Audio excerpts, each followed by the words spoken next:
Good morning. I want to do a particularly specific introduction today for T.S. Eliot, especially as deals with his style of stream of consciousness and the poem The Love Song of J. Alfred Prufrock. Eliot was very interested in experiment. He had an entirely new theory and approach to literature in which he felt that a writer's greatness was demonstrated in their ability to refer to and discuss the tradition implicitly in their work, history and tradition. So he loved the use of allusion. And so meaning in Eliot's poetry isn't so much a question of depth, but of breadth. He enlarges and amplifies his meaning by referring over and over and over and over again to other works, both contemporary, classical, historical, literary, and otherwise, and doing so in a very indirect and oblique manner that demands a lot of his readers. Eliot certainly makes no concessions and never pretends to be writing for the average person. With the Love Song of J. Alfred Prufrock, right under the title you have a passage in italics that clearly is written in another language. While the footnote translates it for you, I want to take a moment and read it to you. And it reads as follows: "S'io credessi che mia risposta fosse a persona che mai tornasse al mondo, questa fiamma staria senza più scossi, ma perché oggi giammai di questo fondo non torno vivo alcun, se io odo il vero, senza tema di infamia ti rispondo." Okay, and this quote comes from Dante's Inferno, and it's given by a person who Dante visits in hell, an Italian who he recognizes, and he says, "Hey, how did you end up here? How did you come to be in hell?" And the poet says, "I wouldn't share this with anybody who I thought would ever be alive to share it again. But since I know no one gets out of this place to return to the world of the living, I will share my story with you without fear of infamy."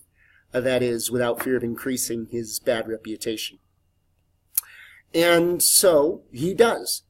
The hidden thoughts that we are looking at this time, the thoughts that would not be shared with anyone if the character knew that anyone else would hear them, are the private thoughts of the titular character, J. Alfred Prufrock. In the Love Song of J. Alfred Prufrock, we are in the head of J. Alfred Prufrock the whole time. We never leave his head to go out into objective reality.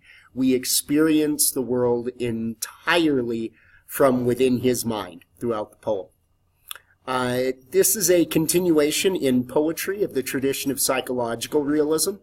In our reading, if we were to look at realism, it had two varieties. One emphasized the external life and the details of the external world and found reality and primary human experience in that world of physical being and physical experience. The other saw human beings as living primarily in their own minds, and thus more separated from the world around them and from other people.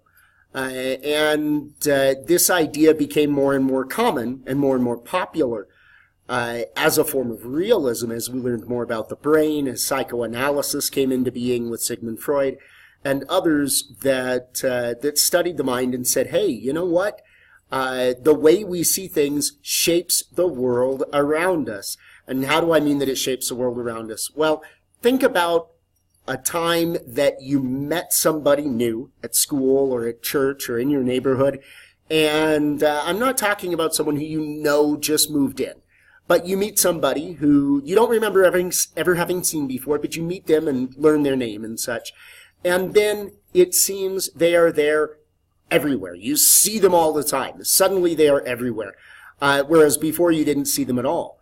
Well, the truth is that in your world, as you experienced it, in your lived experience, controlled by your brain, they didn't exist until you met them and knew them. Sorry, I have to do jumping jacks occasionally to keep the lights on if I don't move enough.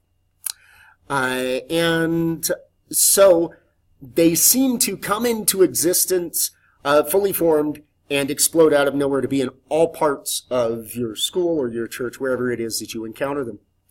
And this is a result of the fact that for you, they didn't exist. They weren't a part of your world and your lived experience, and so it wasn't really real. Of course, we know there are people that we don't know, but they aren't real to us. They are only ideas, and so they don't exist in our world as experienced by us. Also, we know that many aspects of reality are affected by our perception of them. Time, an hour can be way too short if there's something that we wish could last forever happening in only an hour's time period. At the same time, an hour left of school on a day when you really don't want to be there is an eternity. So the experience of time is totally subjective. The experience of problems and pain, especially emotional pain or fear, is exactly the same way. Teenagers act like the world is coming to an end when they have personal problems or drama that is important to them, that may not be important to anybody else, because it is. For them, this affects their whole world. And it's not that they're shallow. It may be true that they have limited experience, but they are feeling things deeply, and it is central to their world. In the same way, something that may shake my whole world and change my whole world may not have any impact on almost anybody else in the material world. But in my world, lived within my brain, this psychological reality that psychological realism deals with, it is earth-shattering. Okay. Another aspect of how the mind works that we learned about that T.S. Eliot tries to show here, and that other practitioners, both poetic and prose of stream of consciousness, demonstrate, is that the mind is never as focused as we think it is.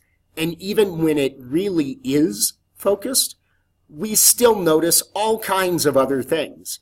So even as I'm talking to you, and I'm trying to focus on looking into the camera and being here and present in the lecture, I'm also aware of all kinds of things in my room that are happening out of the corner of my eye. And my brain is aware of them, and I am processing them, even as I give this lecture, and I'm focused here. And so stream of consciousness is choppy and jumpy. It involves a lot of associative thinking, because this is the way the human mind works. It requires conscious effort to impose any kind of rational order on the human mind. And even then, we only succeed to a certain extent. And so the love song of J. Alfred Prufrock is meant to reflect the psychological reality of the titular character. In the poem, we meet Prufrock, and he desperately wants to go out and to make this challenge. And he sees this challenge, this event, as potentially changing his whole world, his entire universe. He will eventually, in the poem, ask the question, do I dare disturb the universe? And what he means is, do I dare do something which could change my entire life? There's a skepticism of traditional heroes in modernism, and that shows in J. Alfred Prufrock. It shows in all of Eliot's poetry, where he really doesn't present heroes. He presents men that struggle against things that may or may not be of great importance to anyone else, but are of great importance to them, and may or may not succeed. And seems to suggest that the battle itself is to some extent heroic, and that anything more than that is romanticism and fantasy, and that, it's not really part of the real world. As we go through the love song of J. Alfred Prufrock, we encounter the character first at home, and he is an older, middle-aged man, and he describes himself. He doesn't have a whole lot of self-esteem, almost none at all. And he imagines himself going to this party, and he wants to go to the party, and he talks himself out into the streets, and we see him walk through the streets of London, through the fog, headed towards this tea party. And he keeps imagining the women that will be there. He never talks about the men that are there, but the women that are there. And he imagines them involved in high intellectual discussion, which he represents with the idea of talking of Michelangelo. And he finally gets there, and he tries to work himself up to make this big change. And he's asking himself, do I dare disturb the universe? Who am I to be a hero, to change things, to change the world? And now, there is no suggestion that if Prufrock had succeeded in changing his world, that our world would be changed, that the objective material world would be changed. It wouldn't. What we're talking about is Prufrock doing something in his personal life that, excuse me, if he succeeded, would change his life. So this is a story of a man's attempt to gear himself up to go out and try to connect with another person, with a woman. That's why it's the love song of J. Alfred Prufrock, and he tries to talk himself into baring his heart to one of these women that are there at this party, walking to and fro and talking of Michelangelo. And then we see the results of that and his response. And Eliot does all of this from within the imagination of Prufrock. So the importance of it to Prufrock means it's the whole universe. The importance of the way things are described is surreal and fantastic and amazing because we're within his imagination. We're getting the way he interprets them or imagines them. A lot of metaphor, a lot of simile, just as all of our minds work. After all, this is the same place where we go to dream. I hope that you enjoy The Legend of J. Alfred Prufrock, or The Love Song of J. Alfred Prufrock. As you go on, you'll see several other poems by Eliot. The Wasteland, I gave you a small portion of The Wasteland that is part of the poetry of T.S. Eliot that is a required reading. And it represents the aspect of modernism where fragmentation and bits and pieces are assembled together in a kind of mosaic or synthesis that creates a new piece of art by gathering the fragments of Western civilization.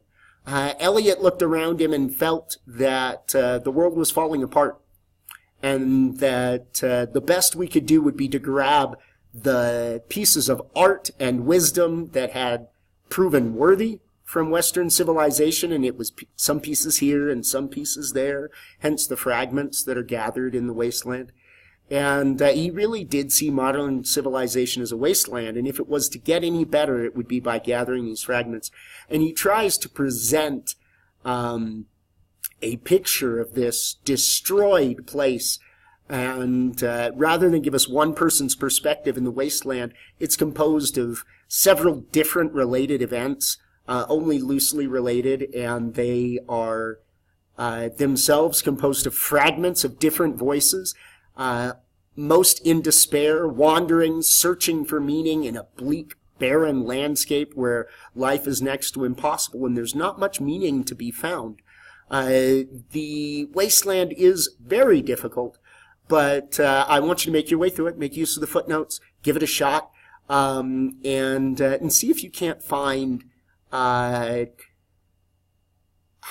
it demonstrates that modernist mentality of loss and lack and despair that so many felt following World War I and the conscious changes they made afterward.